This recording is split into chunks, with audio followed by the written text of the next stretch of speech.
नमस्कार मित्रांनो, अशोक मामा या मालिकेच्या आजच्या भागात आपण पाहणार आहोत की भैरवी आता घरी निघालेली असते. ती हर्षाला म्हणते की चल मी निघते आता आणि हेड ऑफिसला ये, उद्या मीटिंग आहे. हर्षा म्हणते की एक मिनिट भैरवी, मगाशी सगळ्यांसमोर तुम्हाला इतकं बोलायला नको होतंच. अगं भैरवी, या कंपनीत मी तुला सिनियर होते आणि आज तू माझी जागा घेतलीस आणि सगळ्यांसमोर मलाच ऑर्डर सोडतेस. पण तू एक गोष्ट लक्षात ठेव भैरवी, जर मी ठरवलं ना तर कधी कोणत्या क्षणी तुझी जागा घेऊ शकते.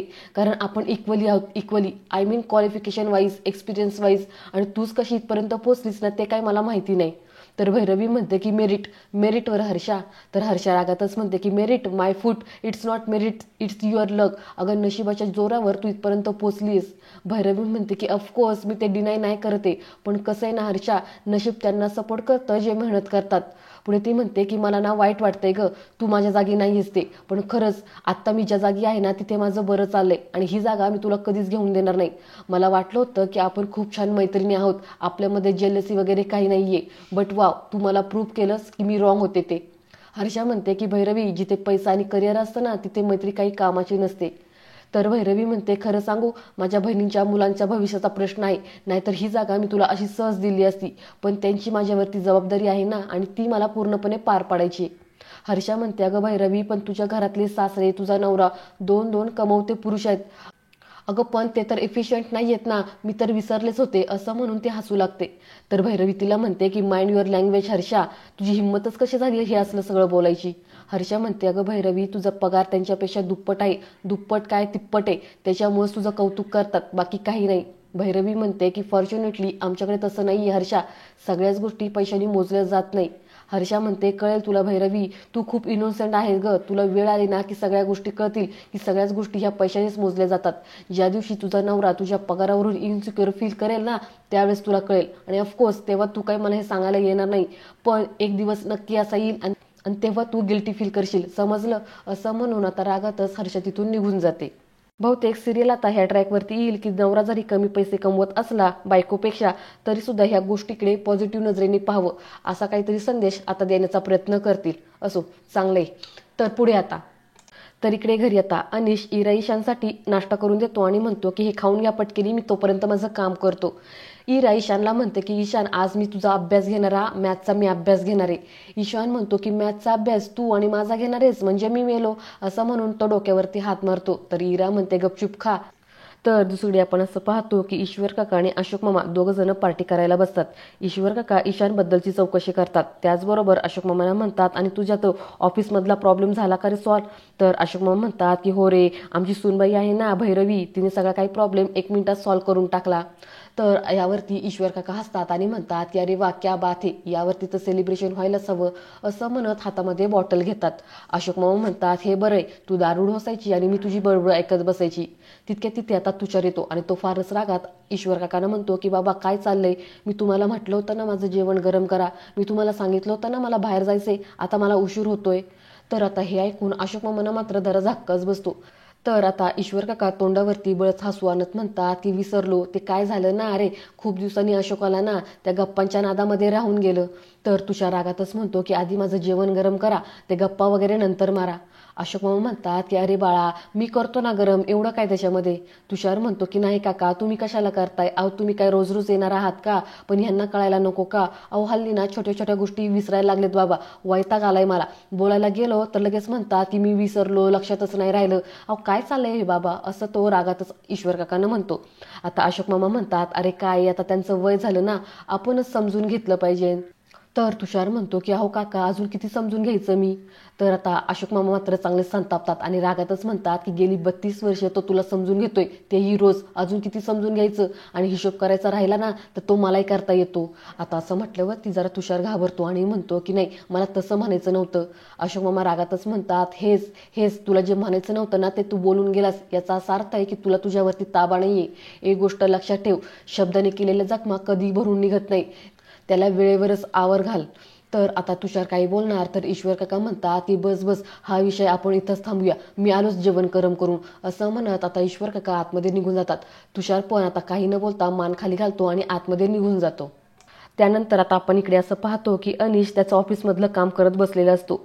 इरा ईशानचा अभ्यास घेत असते, तर ईशान मोबाईल पाहण्यामध्ये दंग झालेला असतो. इरा चिडते आणि म्हणते की अरे मी माझा सारा अभ्यास सोडून तुला शिकवते, तुझं लक्षच नाहीये. ईशान म्हणतो कन्फ्यूज होते, तू काय नीट शिकवतच नाहीये. इरा म्हणते की हे बघ मी नीटच शिकवते. ईशान तिला म्हणतो की हे बघ, पहिली गोष्ट म्हणजे तू सगळ्या सब्जेक्टमध्ये परफेक्ट असशील, पण मॅथ्समधलं तुला काही येत नाहीये, त्याच्यामुळे तुम्हाला काही शिकू नकोस. यावरती इरा पण चिडते आणि म्हणते की मी तुला नीटच शिकवते. असं म्हणत आता ह्या दोघांची मारामारी होऊ लागते. आता हे एकमेकांना पेन वही मारू लागतात. आता इरा तिथून पळायला लागते आणि तितक्यात तिकडे भैरवी येते आणि आता हे दोघं जण भैरवीला येऊन धडकतात. भैरवी जरा चिडते आणि म्हणते की दिवसभर काम करून आली, प्लीज थोडी शांतता द्याल का, इथेही कलकल तिथेही कलकल. पुढे ती अनिशला रागात म्हणते की अरे अनिश जरा लक्ष दे ना यांच्याकडे. अनिश पण चिडतो आणि म्हणतो की भैरवी दिवसभर मीच लक्ष देतोय त्यांच्याकडे. भैरवी म्हणते की अरे मारामारी करतायत अनिश ते. अनिश म्हणतो की दिवसभराचा ऑफिसचा अपडेट घेतोय मी, ते गरजेचं नाहीये का. हे बघ यापेक्षा जास्त बेबिंग सिटिंग मला जमणार नाही. एक काम कर ना, तू उद्या सुट्टी घे आणि बघ काय करायचं ते. भैरवी म्हणते मी सुट्टी घेऊ शकत नाही.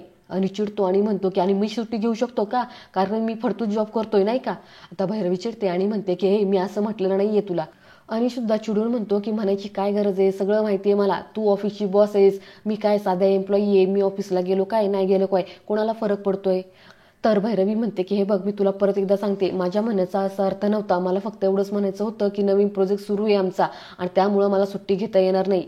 अनिश म्हणतो की आपल्याकडे ऑप्शनच नाहीये, मी आधीच बोललो होतो की बाबांना जॉब करू नका म्हणून, ऐकलं का माझं, नाही ना, सगळे प्रश्न सुटले असते. पण काय आहे, तुला तुझी मोठी ॲम्बिशन्स आहेत, त्यांना सुद्धा ह्या वयात बाहेर पडून दाखवायचे, स्वतःला सिद्ध करायचे की ते किती काम करतात ते. नेहमी मी बॅक सीटलाच असतो. अनिशला काय सगळंच चालतं ना, त्याला आवडतं घरी राहायला, त्याला काय होतंय.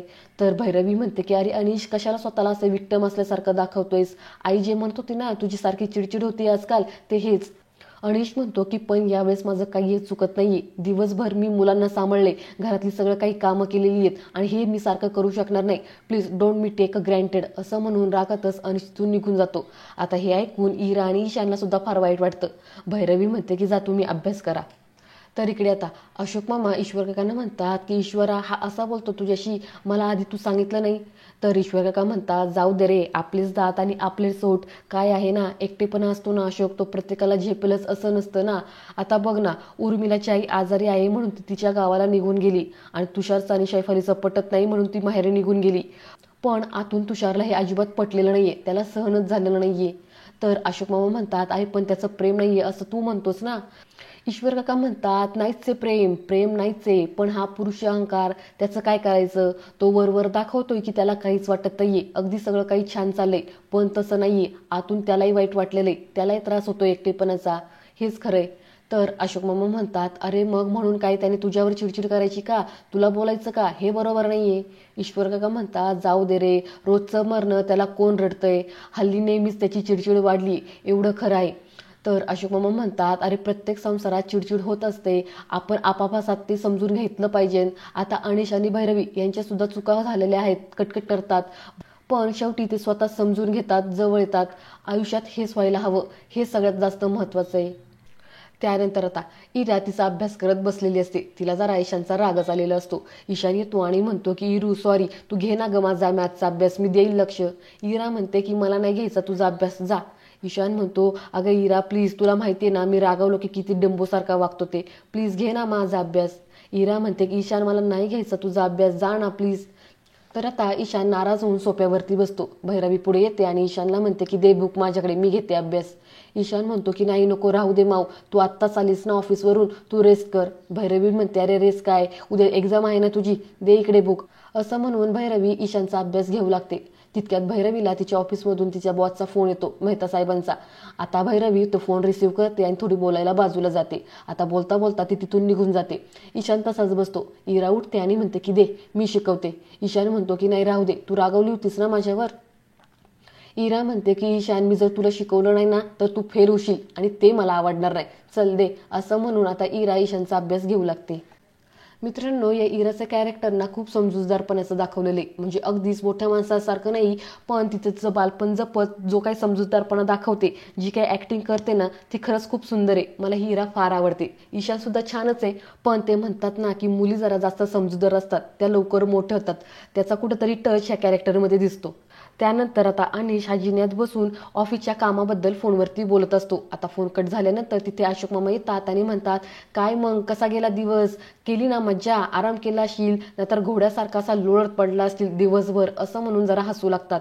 अनिश चिडतो आणि म्हणतो, तुम्हाला असंच वाटतं का बाबा?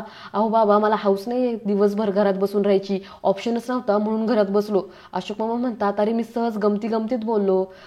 अनिश म्हणतो की गमती नाही, अहो बाबा मी बेशिस्त आहे हे तुम्ही नेहमीच म्हणत असताना, पण काय ना, मी किती प्रयत्न केला ना तरी सुद्धा तुम्हाला त्याचं काही वाटणार नाही. आज दिवसभर मी घरातली सगळी कामं केली, ईशानसोबत टाइम स्पेंड केला, त्याच्याशी बोलण्याचा प्रयत्न केला, त्याला एंटरटेन केले, आणि आता मी ऑफिसचं काम करत होतो, पण शेवटी काय ना, एकदा कानफाटा नाव पडलं ना की ते पडलंच, असं म्हणून तो तिथून रागात निघून जातो. अशोक मामा म्हणतात, याला काय झालं, जाऊ दे आपल्याला काय, असं म्हणत आता ते सुद्धा घरी निघून येतात. त्यानंतर आता ईशान मोबाईल पाहत असतो. भैरवी फोनवरती बोलत असते, तिच्या ऑफिसचं काम चाललेलं असतं. आता बऱ्याच वेळ बोलून झाल्यानंतर ती ईशानला पाहते की तो मोबाईलवरती खेळतोय म्हणून. ती त्याला एक टपरी देत म्हणते की काय रे, अभ्यास करायचा टाकून मोबाईल काय खेळतोयस?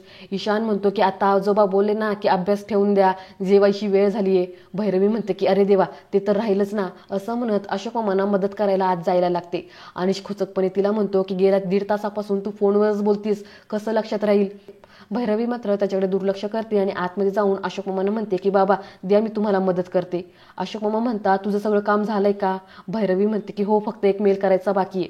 अशोक मामा म्हणतात की नाही, हे मी करतो, तुझा पहिला ते मेल काय करायचं आहे ना तो करून ये. तर इकडून आता इरा आवाज देत म्हणते की आजोबा, मला ना आज पापड खायचा आहे. तर अशोक मामा ईशानला म्हणतात की ये ईशान, इकडे ये आणि तो पापडाचा डब्बा काढून दे. ईशान आतमध्ये येतो आणि अशोक मामांना म्हणतो की बोला, काय हुकूम आहे तुमचा आजोबा? अशोक मामा म्हणतात की तो पापडाचा डबा काढून दे. पुढे आता ईशान बाहेर येतो आणि खुर्ची घेऊन आतमध्ये जातो. आता तो खुर्चीवर चढून तो पापडाचा डबा काढू लागतो, पण त्याचा पाय सटकून तो खाली पडतो आणि मोठ्याने ओरडतो. आता त्याचा हा आवाज ऐकून सगळेजण आतमध्ये धाव घेतात आणि पाहू लागतात काय झालं वगैरे. आता ईशानला खुर्चीवरती बसवलं जातं. भैरवी म्हणते की अरे काय झालं? आता हा पडलेला आहे तरी ही विचारती काय झालं. ईशान म्हणतो की काय नाही, मी वरून खाली पडलो. तर अनिश म्हणतो की ह्याने उडी मारलेली आहे. भैरवी म्हणते की थांब, मी मलम घेऊन येते. आता अनिश त्याला मलम लावत असतो. तितक्यात संयमी आता बाहेरून घरामध्ये फोनवरती बोलत येते. आता हिच्या गप्पा चाललेली असतात, मूवीला जायचं वगैरे. इरा तिला आवाज देते आणि म्हणते, अगं ताई इकडे बघ, ईशान पडलाय. असं म्हटल्यावरती आता संयमी आत येते आणि म्हणते की अरे ईशान, आता काय केलंस तू? तर भैरवी तिच्यावरती जरा ओरडतच म्हणते की समा, अगं दिवसभर तू बाहेर होतीस. तर संयमी म्हणते, अगं माऊ, मी अभ्यास करायला फ्रेंडकडे गेले होते, प्लीज ओरडू नकोस ना. तर भैरवी तिला म्हणते की ओरडू नकोस म्हणजे काय, हे नसते लाड तुझे मी पुरवणार नाहीत हा, घरात अभ्यास होत नाही का?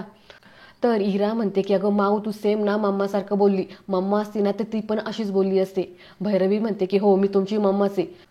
तर अनिश म्हणतो की हो, आता चला, मम्माने सांगितलंय ना, जा सामा, जाऊन ना हातपाय धुवून बस, आपल्याला जेवायचंय. आता पुढे हे सगळेजण जेवायला जातात. पाठीमागून अशोक मामा मात्र ह्यांच्याकडे प्रेमाने पाहू लागतात आणि हे सगळं पाहून अशोक मामांना फार छान वाटतं. आणि मित्रांनो, आजचा भाग इथेच संपतो. तर उद्याच्या भागात आपण असं पाहणार आहोत की अशोक मामा अनिशला समजून सांगत असतात की अनिश, तू जे काय करतोस ना ते खरंच कौतुकास्पद आहे, पण मुलांसमोर अशी चिडचिड करत जाऊ नको, उगाच त्यांना असं वाटेल की आपण ह्यांच्यावरती ओझं आहोत म्हणून. तर अनिश म्हणतो की हे बघा बाबा, माझ्यावरती मुलं अजिबात ओझं नाही आहेत. मी जरी त्यांचा काका असलो, त्यांच्या नावात जरी माझं नाव नसलं, तरी पण मी त्यांचा बाप आहे आणि बापाची काय कर्तव्य असतात ना, ते मी तुम्हाला नव्याने सांगायला नको. असं आता हे सगळं आपल्याला उद्याच्या भागात पाहायला मिळेल.